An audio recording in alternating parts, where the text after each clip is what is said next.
This is Unpacking with me, Reggie Becton.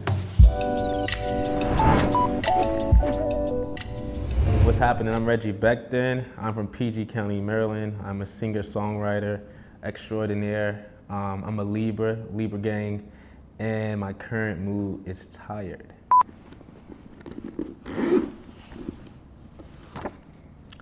What song do you associate with some of your happiest memories? Super Rich Kids by Frank Ocean, Pilot Jones by Frank Ocean, the whole Channel Orange album, honestly, and Cranes in the Sky. Can you remember the first time music made you feel deeply emotional? What was the song or moment? I don't know the singer, but it's a gospel song called I Told the Storm that kind of always makes me emotional, and I put it on when I need some encouragement. And then also, weirdly enough, Trippie Redd Topanga samples a gospel song. That one makes me emotional too. Is there a certain song that meant a lot to you before you started making music, but now that you are an artist, does that same song mean more or less to you now? I would say Proud Mary by Tina Turner. It's one of like my earliest memories of music. My dad had like a cassette tape of that song. And when he would pick me up from school, we would just like, I would ask him to put it on, we would just listen to it on repeat. And when I hear it now, it kind of feels weird to listen knowing the story behind Ike and Tina. What song do you listen to when you need to feel grounded or connected to your roots? And what is it about that song that grounds you? I really like Christopher Cross Sailing. I feel like that song is mad euphoric. So it always feels like a deep breath every time I listen to it. And Christopher Sale is like one of the dopest blue-eyed soul singers to ever exist and walk on earth. Can you recall a time when someone else's music helped you through a challenging moment? What did it teach you about yourself or your own artistry? I would say I write a lot with people these days, and anytime I'm in the studio with another artist, it always kind of helps me with my artistry. I pick up some tips, some gems on how to record better or how to write better music and what like kind of is impactful to people when they hear it. So I would just say anyone I'm in the studio at the time, like learning from other artists is one of the best things, like iron sharpen irons. Which of your own songs do you feel carries the most personal significance, and what memory or emotion does it capture for you? It's super hard, but the first one that comes to mind is Obvious, which is on my California album.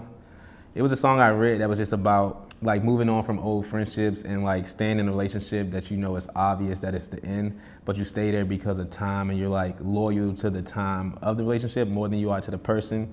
So it's this weird in limbo experience and it's hard to get out, but that would be mine. Reggie Becton, Obvious.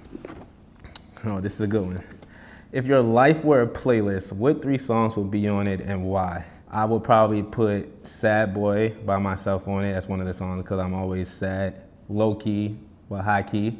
What other song these days? I would probably put Kehlani Crash on it because I wrote it and it's the title song of a Grammy nominated album.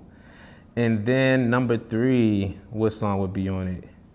Right now, and I'm really on Lucky Daye's Algorithm album, so I would say Think Different. That's a great one. How do the places you've lived or traveled influence the sound and stories in your music? I would say like being from PG County / DC, I spent a lot of time in DC, I grew up in DC. We have go-go music, and go-go music is like this assortment of all genres of music. It's like a little bit of rock, it's a little bit of jazz, it's a little bit of R&B, it's a little bit of hip hop. And I think that with go-go, listening to go-go, it taught me really how to infuse genres without like trying so hard, and how everything has a place in everything, and if you find those sweet spots, you can have a genre of your own. So I would say go-go, and then Philly, I spent some time in Philly, shout out to Temple University, and it's like the mecca of soul music out there, so I like really was able to dive deep into like neo soul and just learn how to write music better. Are there moments when you intentionally use music as a tool for healing or reflection? What does that process look like for you? I have a playlist for everything. I have a playlist for when I'm sad. I have a playlist for when I want some motivation. I have a playlist when I'm trying to set the mood. I have a playlist for everything. So music is always used as a tool for something in my household. Healing and reflection, yes indeed. And honestly, I just put the music on. I like to clean the music. Cleaning is therapeutic to me. Also probably Light and Sage. But like if you want one quintessential album for me, Jameson's, I want to say it's called Velvet. That album is crazy to clean to. Then also India Ari, Voyage to India is a great like therapeutic healing album.